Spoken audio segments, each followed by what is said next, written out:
Welcome to the Cowboy Entrepreneur Show, created and hosted by Scott Knudsen, to explore the crossroads of horses and business.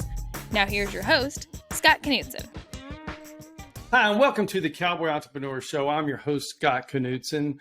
We want to thank you so much for joining us today. Whether you're listening to us on the radio, on our great NBC radio affiliate out in California, KCAA, or watching our podcast on one of our many platforms from Spotify to iHeart and many others, we want to thank you. And please don't forget to hit the subscribe button on YouTube on Cowboy Entrepreneurs channel. We want to thank you. And this is part two of part one. And we had such a great response. We wanted to have Marvin back. And Marvin Schroeder, Marvin is a weapons master and armorer. He has worked on so many movies and TV shows and live theater. He's a props master. He's a wrangler.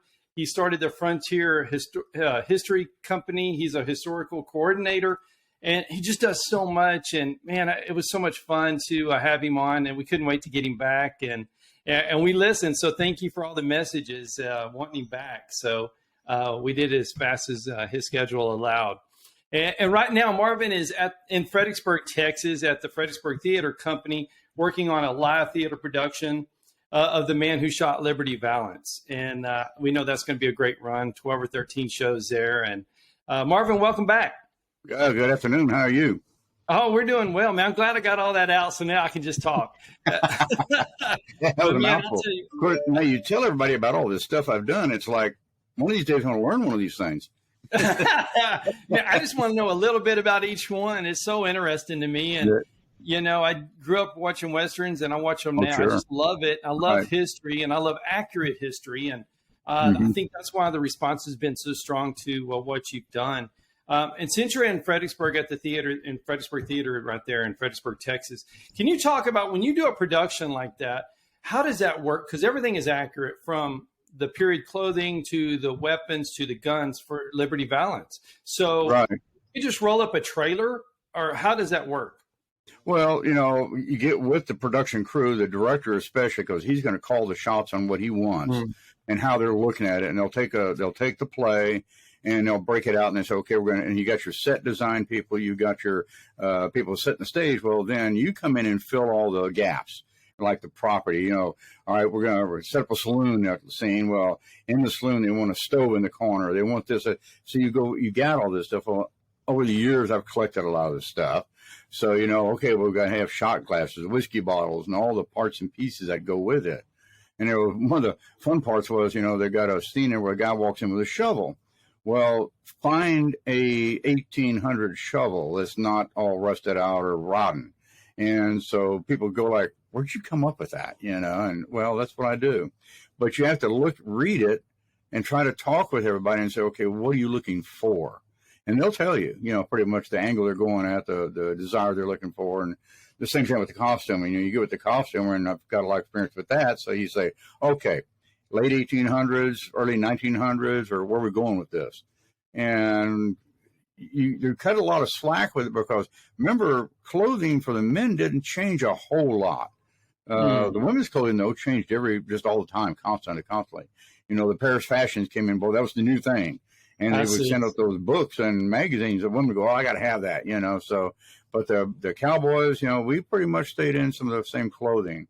Now, in the cities, the men dressed differently. The hats were probably the predominant thing that changed. You know, you went from the cowboy fedora to a bowler hat or something like this, and it's surprising to see a cowboy on the frontier wearing a bowler hat and he's strapping a 6-gun on. You're going like, okay, what is that? Well, it's just the times. It's a sign of the times where they were. Yeah. Right. I love that. And theater and Westerns the country life went hand in hand back in the 1800s, didn't it? Because that was the only form of entertainment. Right. Yes. Yeah. And it's funny because it will go to a live production and you don't know what you're going to see at that thing. You might have a juggler on there. You might have a guy doing tricks or something, or you might have a little mini show or something to do. And they're traveling shows kind of thing. But if you had a more developed town where they could have a theater, they bring in light productions, you know, and that was kind of fun. Musicals were very, very popular in this time, you know, so that was the other thing that was kind of fun. Well, was it like Tombstone? Because Tombstone looked real. You know, was it like that when the travelers would come in and the artists would come in and do their show and the cowboys would shoot up the roof or the ceiling? I doubt the Cowboys would go shooting up the roof, because guess what's going to do when it rains? Yeah, You elite. know, Yeah. That was kind of, I think, a little ad lib there. They kind of did and say, okay, well, let's have some little action. No, you're not going to do that. And remember, you do have law and order. So some cowboy sitting there shooting up the roof or something, he's not going to be sitting there very long if he's not going to be behind bars. They're going to take the gun away from him. Right. You know, that's just common sense. But the movie was loosely based on accuracy. They did a good job on the costume and the sets and the characterizations. The actors did great jobs with it. Yeah. So it was where the director was taking the film and how they wanted to portray it on screen. You know, and that was a major hit. And they did a darn good job, I thought, on the accuracy. I noticed in the weapon world of what they're all carrying, they were carrying up-to-date weapons at that time, which made sense, you know, so that was pretty good. You didn't see a lot. I love how you look at that, Marvin, with the guns, and you're checking the date, and I think that has to be fascinating. I loved how they showed how they lived. It was rough. Yes. It was tough, and they didn't come to town a lot. So you have this rough culture, but then you have theater coming into town, or a musician or a juggler, and they kind of contradict each other a little bit. Yeah, what's that? They say East meets the West. Well, it's just like, so the old meets the new. You know, here's a new fashion, and all of a sudden, wow, we got to do this, you know. And think about like for Tombstone, for example, in the 1880s, you know, it's starting to come out of nowhere. It was a mining town, and all the stuff going on with that, and you know, the movement west. You're still pretty much south part of the country, so it's still a rough area. You know, there's a lot of characters in that part of the world. If anybody follows, and you just take one of those guys and look him up of the characters, how he crossed the United States, and they all wound up in Tombstone, which is interesting to say the least. It really is, yeah. So that's pretty good how they did that job. That's awesome. The job of the armor on that would have been massive, because there was a lot of guns. You're covering all the bases, and it's probably more than one guy. There's probably 3 or 4 guys working that, you know, because there's so much action in it. Wow, it was really good. It was like they put you into the movie, and you felt like you were a part of it. Yeah, I love that. So back to live theater. So when you pull up to a live theater, you know, maybe you're doing 30 people, or maybe it's a movie you're doing where there's several hundred. What's the difference, and how do you kind of maybe costume a little bit different, or is it the same, or armor on? Well, again, theater's a little different in a lot of ways, because on theater, once that stage goes up, it goes. There's not, okay, cut, let's reset, that guy's shirt's not buttoned right, or his tie's on crooked, or that gun belt's not right. You can't do that. So theater, that's why you rehearse and rehearse and rehearse, and to get everybody where they want to be. And you might be changing costumes to look at it and say, well, that looks better on him. In fact, I think we're at 2 weeks into this thing, and we just changed one of our main actors' hats. You know, it just doesn't look right. And we sat around and had a conversation, and we all agreed. So yesterday, out of nowhere, we found another hat to fit him, and wow, there it was. And it just jumps out and speaks of him and says, "This is the character that he needs to be." I love that. I love the attention to detail, and especially you know, in Fredericksburg, the theater there, in community theater, any theater. When you have our movie, when you have the detail, the story becomes believable. Sure it does. And it doesn't take the modern public today has access to all these computers and all the internet now. And somebody says, well, I'm doing this and this and this. And they get on there and type it up and type, oh, wow, here's pictures of back then. So they can relate to that. You know, they go, oh, wow, that looks pretty good. Oh, wow, that looks pretty good. You know, or if you do something wrong, they'll hit you real hard there, too. They'll say, this is supposed to be 1930s. And all of a sudden, here's a guy standing there in a 1980s suit going like, excuse me, that just doesn't look right, you know. Yeah. And the public is your best critic, because they will tell you real fast how well you do, even if they've never done it like that before. So everybody's a historian at that point. Absolutely. Well, everybody is just one click away from knowing history. Yeah. You know, and hopefully it's correct history, and that's where another thing we're going to talk about later in the show is so important what you're doing. But so when you're doing maybe a live theater show or an event for like 6 to 10 people. Or if it's a movie with several hundred, what's harder to costume? I know there's a lot more pieces, but with just a fewer amount, isn't that there's more focus on them? Right. You get that individual time. It's a lot more fun actually working on a smaller size production of any kind, because you get 1-to-1 with everybody.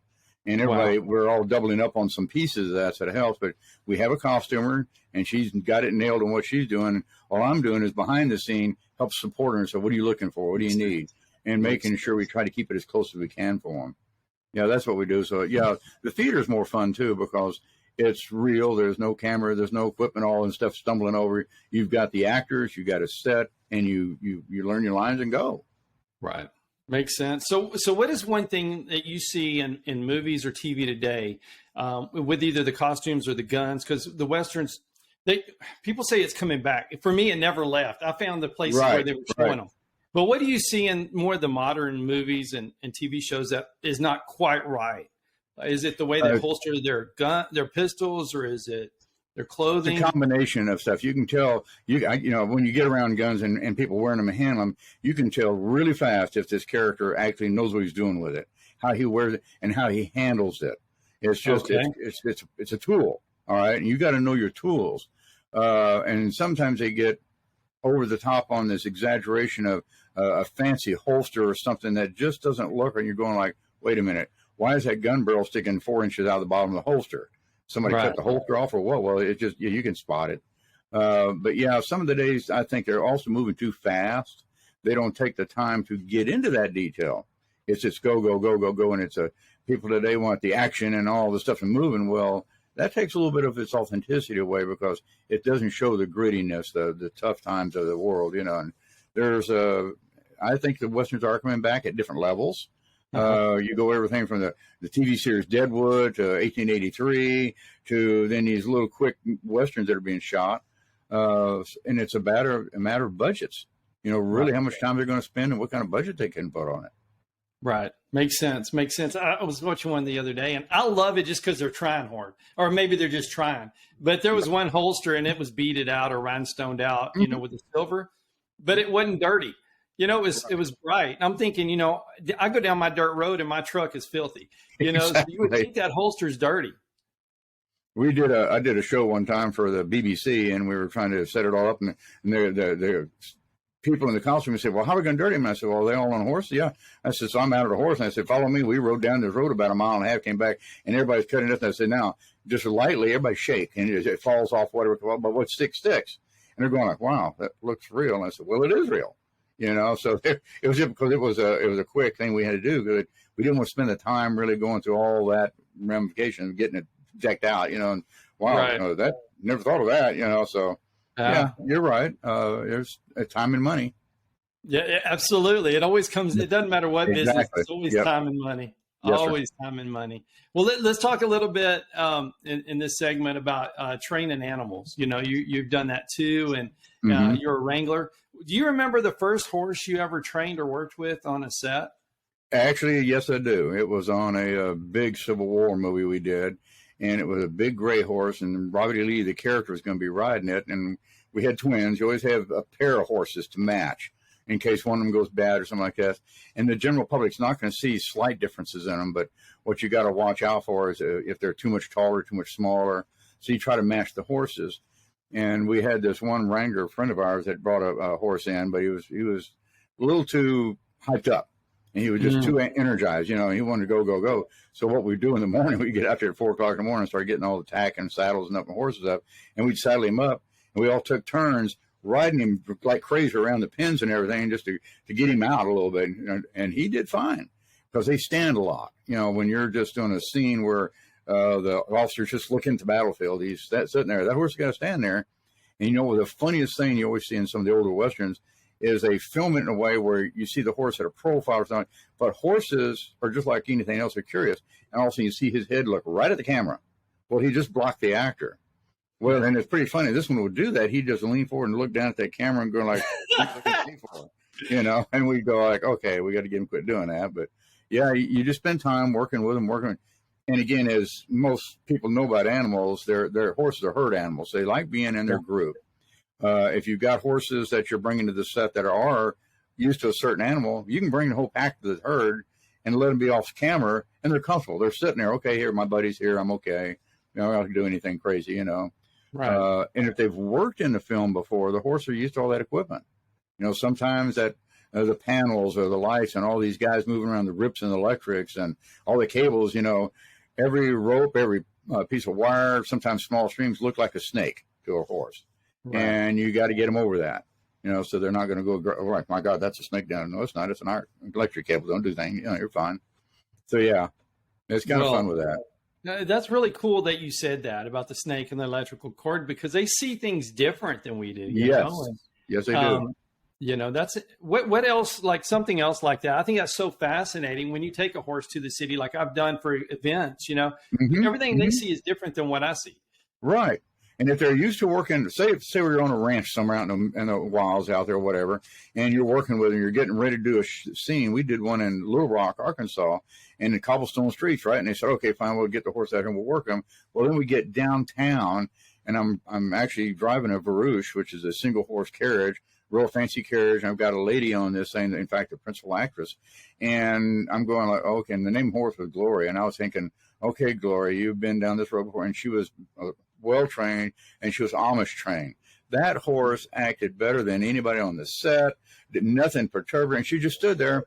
But she finally, they get tired. So what do you think a horse does when they get tired? Well, all of a sudden their body shifts.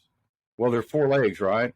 Well, so she'd shift her left foot forward, and then, she'd get her body to catch up. Then shift her right foot. Well, she just moved off her mark, like 2 or 3 feet. And they said, okay, Marvin, back her up. So I'd back her up, and she'd stand there 30 minutes and look around. And finally, I said, the right foot forward. Maybe I won't notice this, and move the body, So it's like, you guys, the horse is getting bored. Get the shot, get it set up, then we'll come bring in the rig in there with the actress. And finally, to a point, I just got so bored that the lady that was with me in the Barouche, she goes, I'm getting bored too. Can we go for a ride? So I got on the phone. I got on the radio. We have radios. I got on the radio with the head wrangler, and I said, we're going around the block, and we're at the courthouse. And I just took a ride around the block. Well, that's what the horse needed too, is just to move, Came back and stood for another hour, So, but just had to reset. Just have to reset, get her to focus back. But if they're out in the fields and you bring them into a situation like that, you got to get them acclimated to it. It's not fair to them because they don't know. And they see, like say, they see different. They look at everything. Horses see everything. We're so used to focusing right here, but the horses are looking short range, long range, all around them, and they want to see all that movement. If you're moving around them, they're going to be looking, So who's this guy coming up behind me here, and what's he doing, kind of thing. Absolutely. So. Well, I mean, they're prey animals, and that's in their DNA is survival, and that's what it is. Survival. And it's like I said, if you got a horse and you've got his buddy with him, and you may have that horse just off camera next to him over there, he's comfortable. He's a buddy, and he's not panicking. And if you're not panicking, and as you know, as a rider, if you get on a horse and you're a little tensed up and nervous, and you tighten up, what do you think that horse is sensing? Absolutely. He'll There's take your lead. Wrong here. I need to leave, or I'm going to get this guy off me and start getting rambunctious, on you. So, all that comes to play.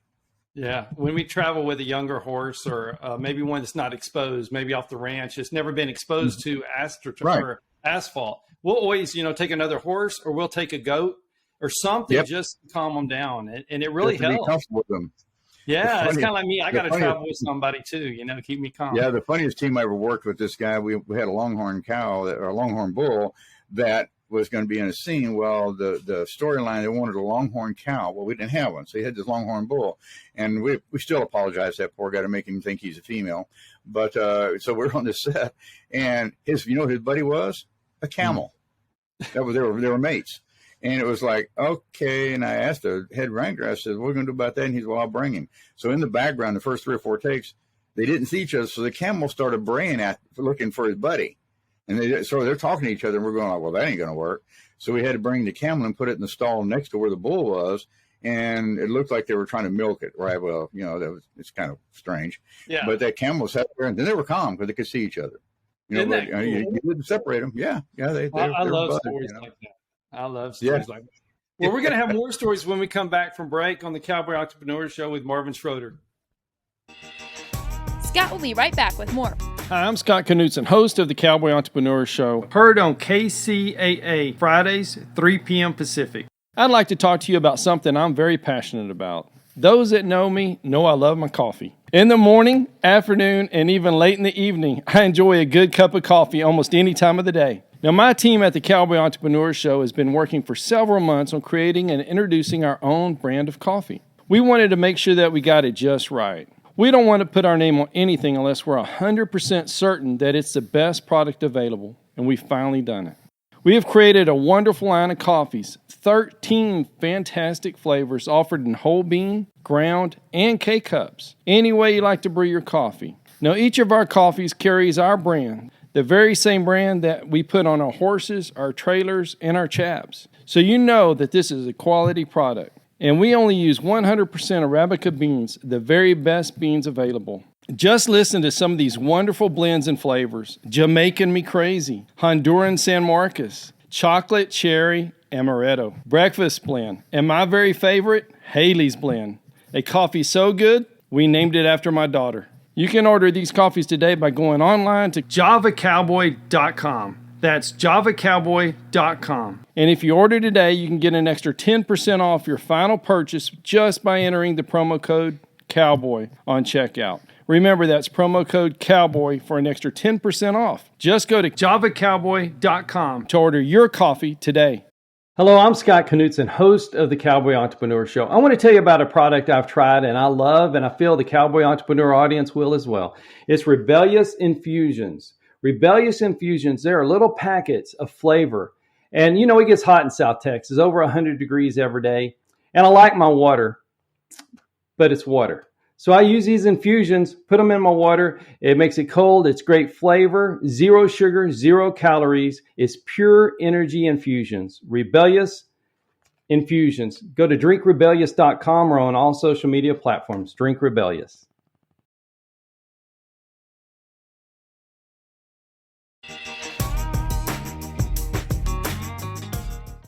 Hi, welcome back to the Cowboy Entrepreneur Show. I'm your host, Scott Knudsen, with our special guest, Marvin Schroeder. And Marvin is, weapons master. He's a props manager. He's a wrangler, and so many great stories.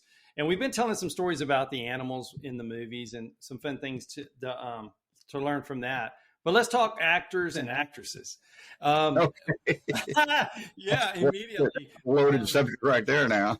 Absolutely, But so let's talk about the actors and actresses that maybe worked with you with horses. Mm-hmm. Is there anyone that has just taken up to a horse and knew what they were doing and took instruction well and really sold that role?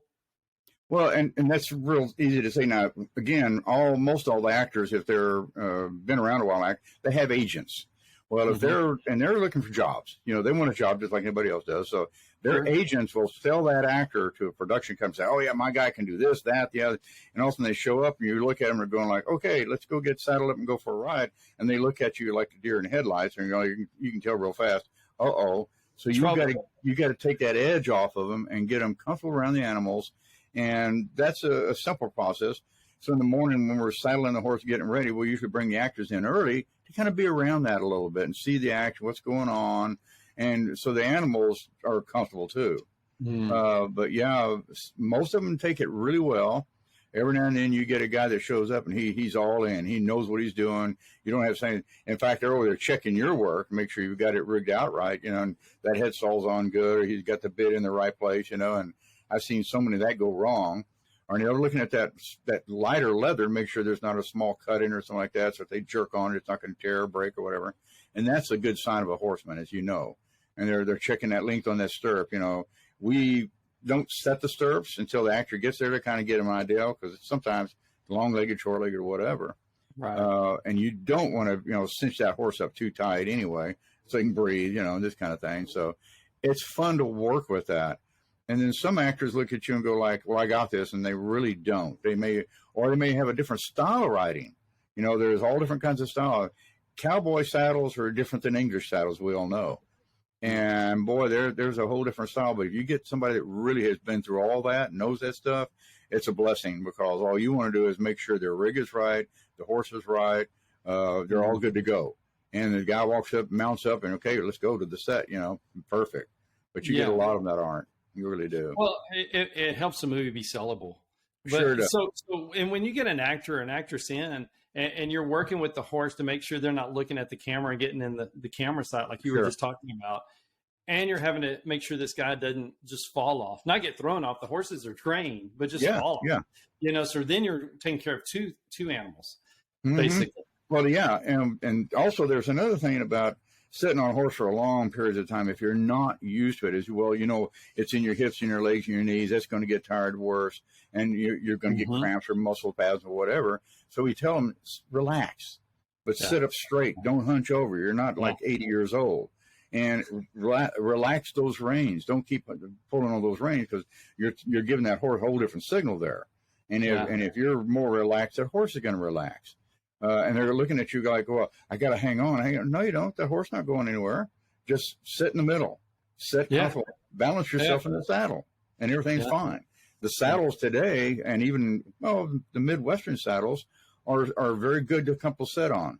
What are not are a lot of your military type saddles. The McClellan saddle is probably one of the hardest saddles to get comfortable and learn, and it was used ever since 1859 all the way up to the 1900s.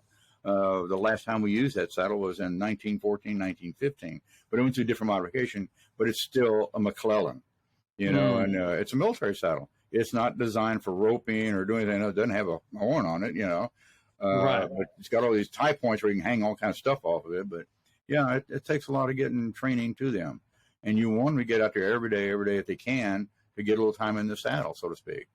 Absolutely. I love that. So I'm not asking for names, but what do you do with somebody that comes out there that's hired, that the agent says they can ride, and really they can't, they don't take instructions, and you got to do a scene. So how do you work with them to get them where it's at least safe? Well, the first thing you're going to do, and what we learned to do, is you take them on individually, and we would assign one of us to go with them and take them off to themselves with that horse, and just stand with the horse. We're not even getting on the horse, don't have to go, and just be talking to them and get comfortable around the horse. And anybody knows, if you're going to walk around the horse, get up close to that horse. You don't stand off 3 feet away from the horse and walk around it, because the horse can't see you. What's that first thing he's thinking he might do is kick you, or he'll nip at you, or whatever, paw, So get them to come to that horse and then say, look, do you have pets? You want to learn about where are you from, and where'd you get on? What do you think you want to do with this? And what's your idea, what you want to do? You get that guy or gal to feel comfortable, where they're really not paying attention to the horse, but they're next to it, and the horse gets to smell them, feel them, and sense they're comfortable. And then finally, eventually, you say, okay, well, why don't we get on the horse? And then you might get up there first or whatever and show them how it's done or whatever. But just get them really focused off of the mission, but being in a good footprint with them. And we start usually in a large pen or something. A lot of times you put them in. If you put a horse in a round pen, what do you think the horse is thinking ready? Yeah, it's buckaroo time. We ain't doing that. The horse saying, okay, we're going to go have some fun here. No, we're not. But you don't want them loose out in the field somewhere where they're going to take off on you. Yeah. You just have to really get the people comfortable with them. I like getting the actors out there early enough where I say, okay, we got your horse over here in the stall. Let's go get him saddled up. And they look at me and go like, okay. And you walk them through that. Let them help you saddle it up. Hand me that, hand me this, hand me this. And here's the order of procedure, what we're going to do, and make sure and they start learning from ground zero. Yeah. The horse is 1,200 pounds. And so if he's going to step somewhere, he steps on your foot, you're going to know it. He's got steel cleats on like a football player. You're going like, oh, okay. I didn't know that, and give them their space, but give them time to work with animals. I love how you set up that trust relationship, and you make it so comfortable just conversating with them. And exactly. If the person you're working with sees you're comfortable too, that also helps. And you just become, hey, well, I'm from a small town. I did this. Okay, well, that's great. So was I. You get them totally off subject. But just moving around that animal, I might be doing something with the horse while I'm talking to them, but nothing with the horse. And they're going like, oh, well, this is okay. This is like getting in my car and go for a drive. Exactly. How'd you learn how to drive? Well, my dad taught me. Okay, well, same thing. That's kind of what you do. I love that. I love something that's not natural. You make it natural. You make it comfortable. Exactly. And you ride with your face. You can see if somebody's nervous or if they're relaxed, or if they're enjoying it, or if they're a leader. And that's on the camera. It's on the camera. I had a friend of mine call me and say, hey, I just watched this commercial, and this guy was riding a horse through a drive-through, and the actor couldn't ride. Yeah. And I'm like, you can see that right there. Yes. And it's just, and one of the key things, and one of the fun things to tell is when you're first riding, keep your mouth closed. Yeah. Don't clench your teeth, but keep your mouth closed. Bits and parts bite off real easy. And if you get bounced around, you're going to end up getting beat up, so to speak. And learn how to set that seat. That's the biggest thing right there. But get that, like you say, that comfort zone, relax. And don't let you don't want the horse to know that you're scared, and the horse doesn't want you to know that he's scared. Yeah, so both of you have to come to that meeting ground, and it takes time. Yeah, I love that. How do you do that? How do you give a crash course? Say if it's a Western saddle, but if it's a war movie, they're riding a completely different saddle. So how do you give a crash course on the posture and whether you post or not, or whether you sit deep in the saddle? The same thing. You get them out there in time. You've got to, and what you've got to impress upon the production company or whatever it is give us the quality time we need to train both ends of that, the horse and the person. And I've done several Cavalry movies where, there's 40, 50 of us on a horse, and you'll throw a stuntman in there. Well, most of the stuntmen are saddled. They know how to ride, but it's getting the posture and setting like a soldier and carrying the equipment right. And they'll look at you and go like, oh, I didn't know I was going to carry all this stuff. And I say, oh, yeah, you are. And of course, they're full padded up because they're going to take a fall or something. And they know their field. They know their job. Or they're not a stuntman. They wouldn't be there if they didn't. But an actor is a whole different ball game. You're going to get them to set right, hold that range right. Got where they can grab their saber or their carbine or whatever they got to do, and you do that on the ground and then get them up on the saddle to learn all that. Yeah, but it does take time. You're not going to do that on the day. All of a sudden, Monday morning, I got Scott showing up, and at 8 o'clock in the morning, we're going to go get on a saddle and go right off in the sunset. And I'm going like, no, we're not. Yeah, he's a green hand. Scott's going to be here a week before, if nothing else, and we schedule that time for him, so. And then if Scott shows up and says, well, I've been riding since I was 8 years old, I can tell real quick the minute you walk up that horse and start handling that. And okay, fine, go for it. Right. Well, the actors have to love you being there, especially with your expertise, because you're going to make them look better in the movie or the TV show. Point. You're going to make them look better. You'd be surprised how many times that line actually comes out of us. We'll say, hey, my job is only one thing, to make it safe, make it authenticity as best we can do, but to make you look good. And most of the actors then are going like, oh, God, you're getting paid to do a job on front of that camera. I'm getting paid to do my job behind the camera so you can do your job. Love that. And that helps them relax real fast, too. They know that they got that safety man right there. He's your safety net. How'd that look? And a lot of them will come up over to you after they'll do a scene. They won't go to the director. They'll come over to us and say, well, how do we look? And I said, oh, okay, you look fine. You're doing fine. Because you're waiting for the director to direct them and maybe, well, do this or do that or do that. Subtle stuff. And the directors pick up pretty quick on how accurate they are and how comfortable they are, what they're doing, but they'll come up to you all the time and say, well, how'd I look? You look fine. Just sit up straight in the saddle next time. Oh, okay. I love that, man. I love that they go up to you and ask. That shows they care. They care about the quality of the work. They do. And it's their job. Yeah, their quality and what they're trying to get forward. Yeah. Absolutely. So we talked about your first horse. What was another fun animal that you trained for either a movie or a TV set? That probably working with dogs. And there's different breeds of dogs. People say some are smarter than others, and I believe that. But all dogs are just like, they want to be your friend. They want to work with you. They want to be around you.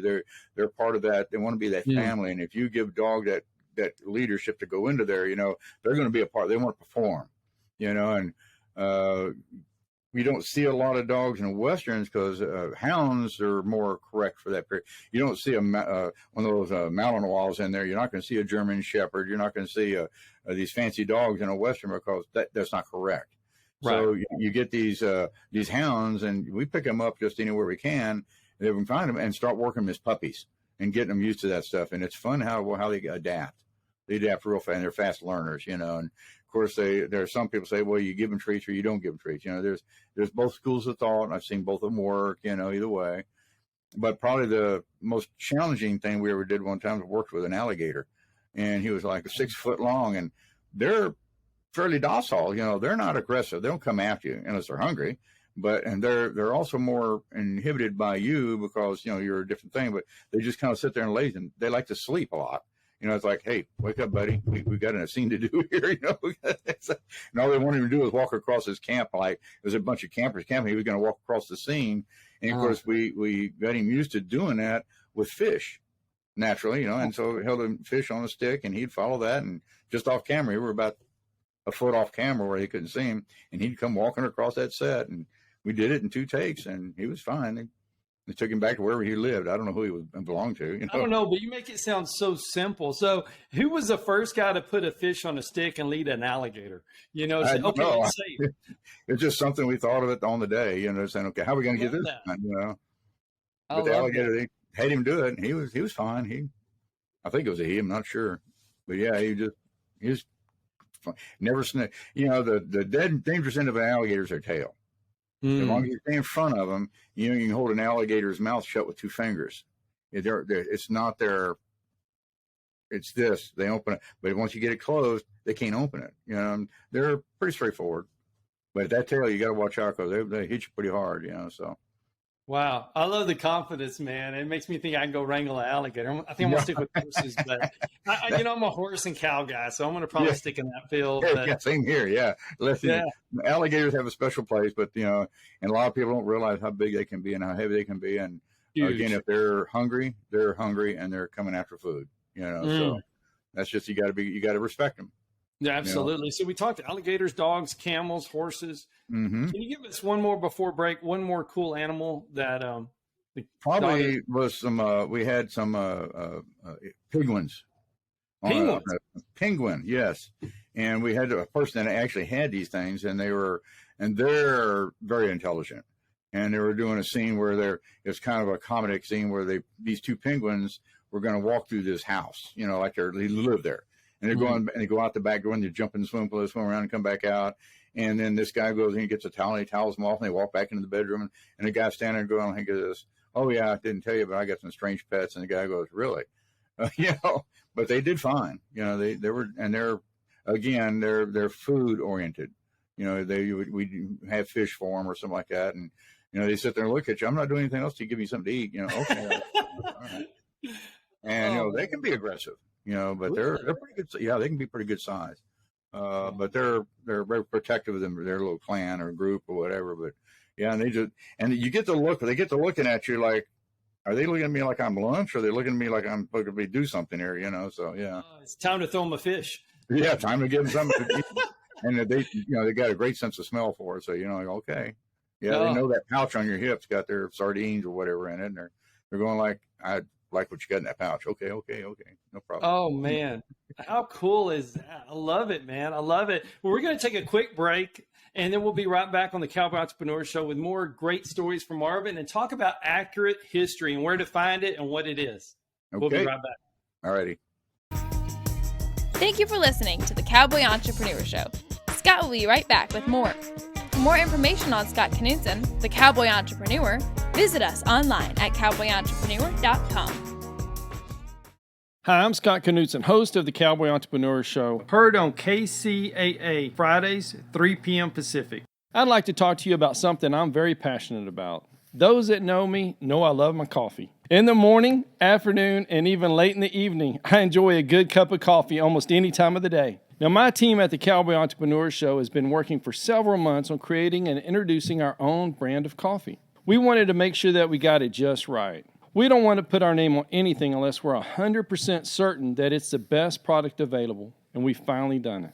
We have created a wonderful line of coffees, 13 fantastic flavors offered in whole bean, ground, and K-Cups, any way you like to brew your coffee. Now, each of our coffees carries our brand, the very same brand that we put on our horses, our trailers, and our chaps. So you know that this is a quality product. And we only use 100% Arabica beans, the very best beans available.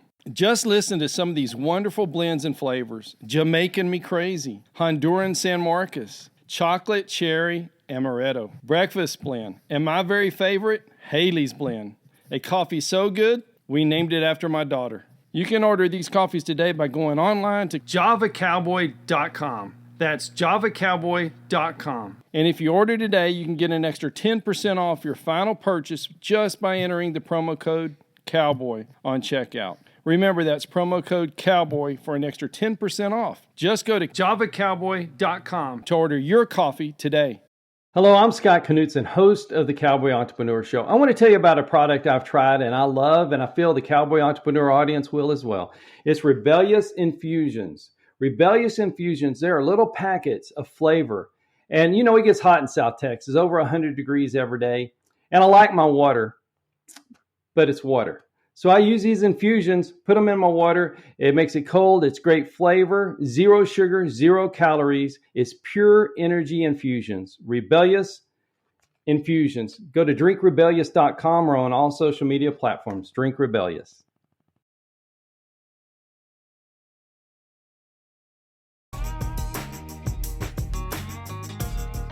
Hi, and welcome back to the Cowboy Entrepreneur Show. I'm your host, Scott Knudsen, here with Marvin Schroeder. And Marvin, I'm having so much fun learning and just hearing about history and Westerns and acting for sure. Let's go into living history. You do a lot of reenactments. So you do live theater, you do the movies and TV, so the live reenactments. Can you explain what that is and how that's different? Yes, it's a great question because so many people get this all mixed up. There's a reenactment is like, okay, we're going to do the Battle of Shiloh.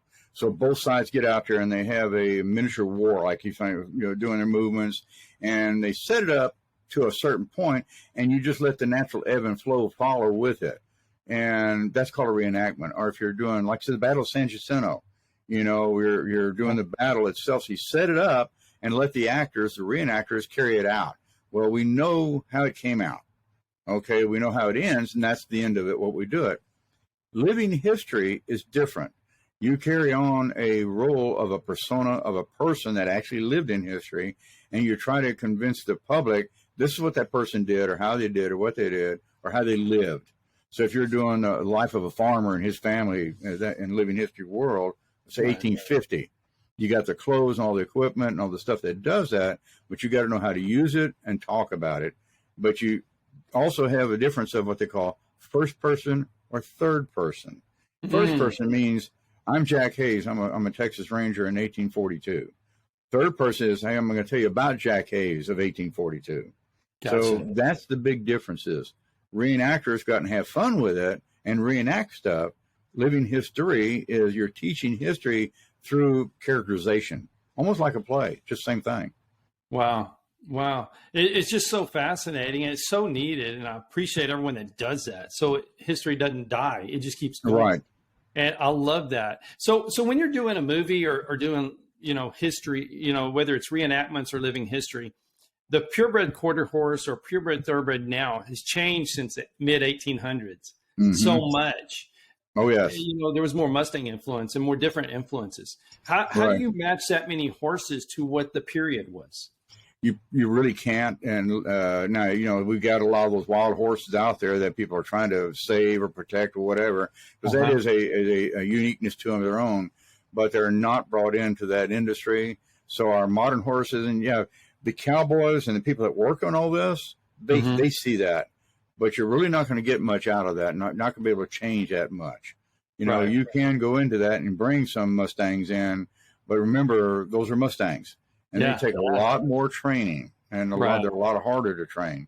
So you're fine with the other horses. A lot of times people will say, well, the Indians like paint horses. They like it. Indians liked any horse that did the job. That horse was a tool to them. That's all it was.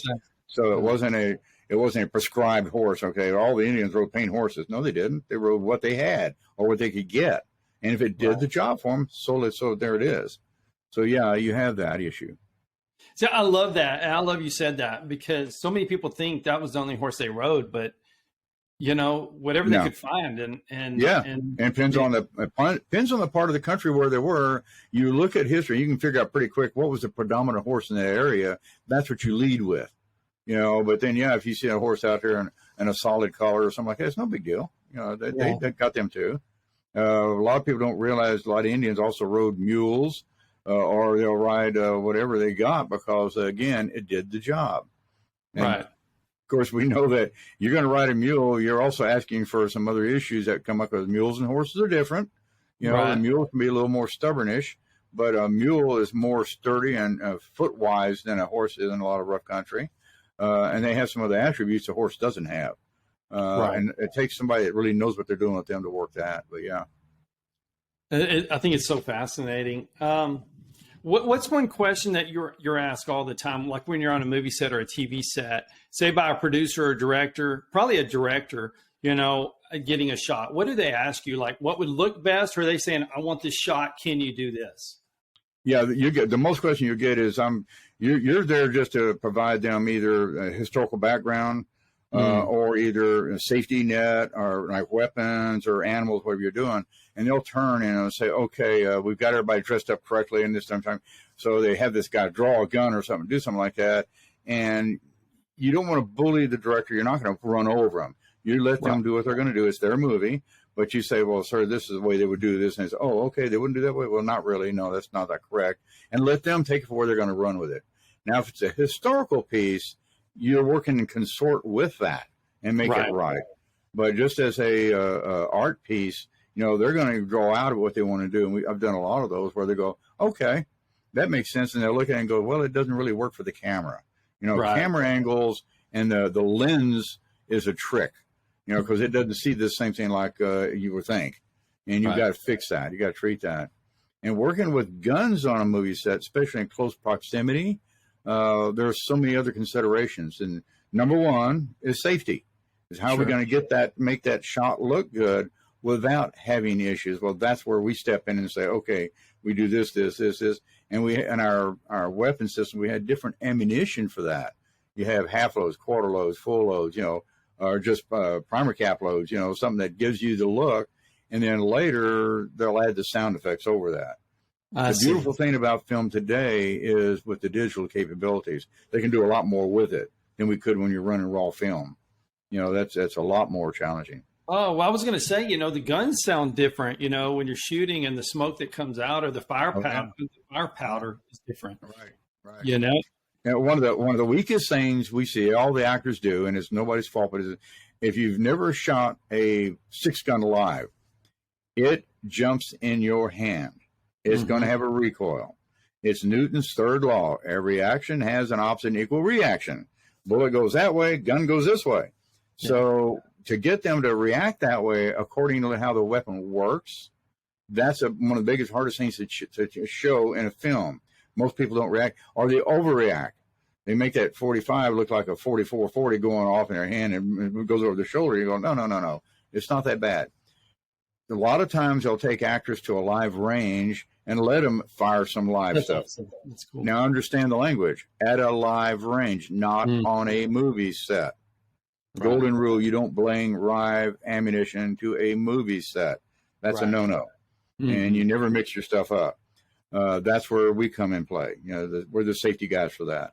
So if say you're going to act on a movie and they say, all right, you're going to be a gunslinger, you're going to be shooting a lot of guns, and then Marvin, we need to get him more wound up on that. So I'm going to hook up with a live range somewhere. We'll go there with different weapons that are going to do the same thing and let you shoot and practice and get the feel of it. And so you can get that action down.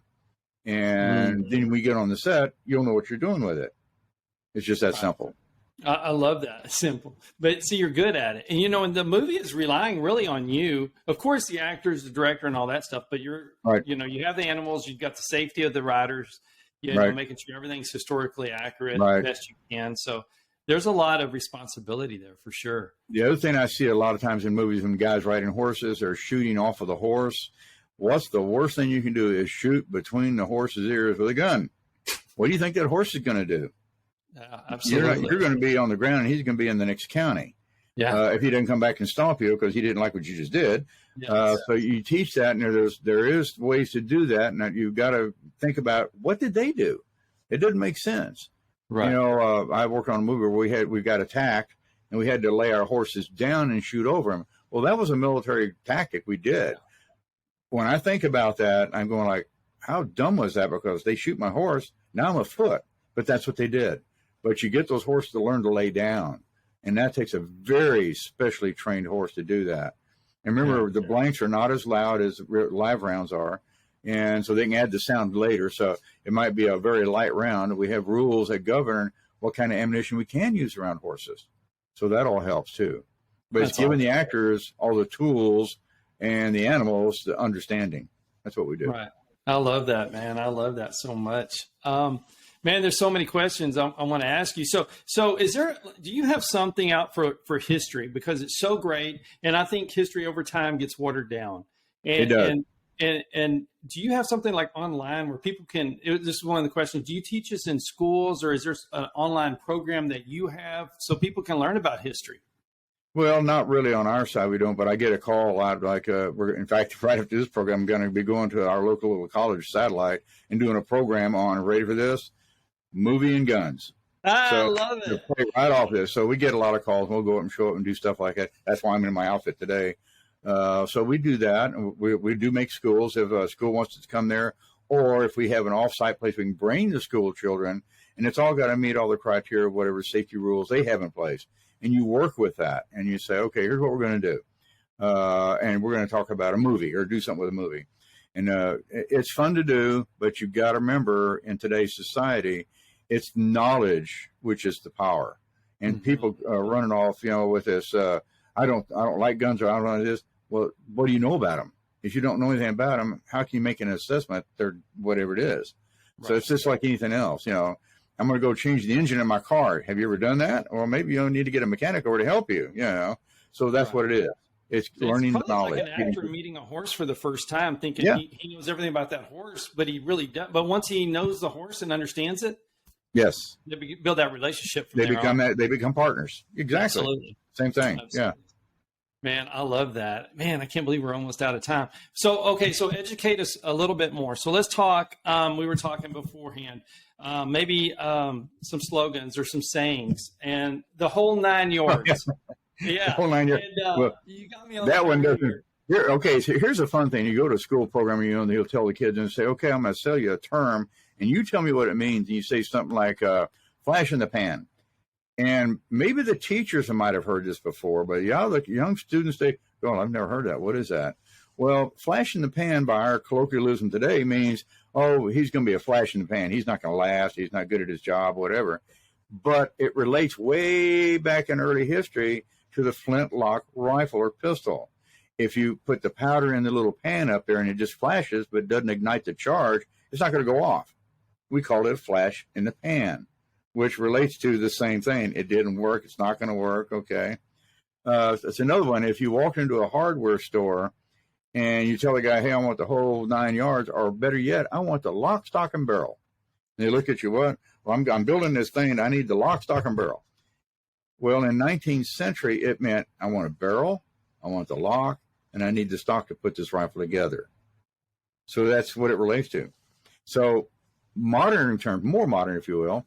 Let's say you're on a World War II aircraft carrier, and you just landed your plane, you got to go back up and fight some more. You jump out of that cockpit, and you turn to your mechanic, and you say, "Give me the whole 9 yards and fill her up, Mac." Well, it's obvious when you say fill her up, Mac, she's out of gas. The whole 9 yards represents the amount of ammunition that can fit in that ammo can of 50 cal was 9 yards long. And when I tell that to kids, they always go, 9 yards. Well, that's something about football or basketball or soccer. No, it's not. But we said today, give me the whole 9 yards. That means you give me everything you got on that table, and I'll take the whole 9 yards. But it relates to another subject. Everything relates back to history, and I love that. Exactly. It's all historical. It comes back into there. So there's a lot of those kind of terms that we've lost track of that history, and people understand where it comes from. Well, that's what's so important about what you do, and I can't wait to share the second part of this show, is because it is interesting, and it's good to know where it comes from, for sure. Right. What's something a kid, or a child in a school or somewhere has asked you, like a question that's just so innocent, but it's so funny about history? What a lot of them ask us is, okay, you've got a horse, you're going to go for a long ride, so how do you feed him? Does he carry a canteen? Well, yes, you do. You carry a couple. You might carry a couple of canteens, but you carry your feed bag. You put them in your saddlebag, because remember, that's your transportation. If you don't have water between A and B where you're going, that horse is going to stop. And horses only go as far until they're tired, they're done, they're going to stop. They might lay down, and you're going to go like, "We got to go. The Indians are coming." The horse looks at you, "So I ain't going anywhere. I'm tired." And a lot of people think, well, okay, I'm gonna watch the movies. And how many times we've seen the Lone Ranger ride like the devil halfway through the movie? They never walk the horse. They never trot. They always ride as hard as they can. Well, in reality, as we all know, horses aren't going to do that. You got about 20 minutes that kind of run with them, and they're going to stop. They're tired. So, if you're going to get on a horse and ride between here and Austin, they go like, "Oh, well, I can drive there in an hour and a half." Well, try 8 days. on horseback if you're lucky. Hard ride 8 days. Hard. Yeah. Yeah. Absolutely. So, well, I loved it in the movies whenever the horse is never sweaty, the guy's shirt's still pressed. And, oh yeah. Usually they lather up. That saying. Well, here's one: ridden hard and put up wet. You know, in those movies, you don't see that sometimes. You don't see that. Tombstone did, but well, and that's the difference of reality when these people start looking at this and going like, we want to show the nitty gritty and the reality of it all, and that's really hard to come across screen sometimes. Mm-hmm. And sometimes they'll take it to the far extreme. I look sometimes at some of the language, and they get a little off color with that language, and it's every other word is bad. I'm not sure where that is. So of course I wasn't there, but I would like to think that people didn't talk like that just to talk like that. Right. You hit your thumb with a hammer, you're going to say something, but it's not every other word. In that language, so to speak. Yeah, I agree. And you know a whole lot more about it than I do, but I don't think you would talk that way. I think some people had culture, but I think it's filler. When I see it in a Western or something like that, I see it as filler. I would rather see them do something historical that I can learn from or understand or take that aha moment that I can use the next day saying, hey, did you see this? Did you know this? Right.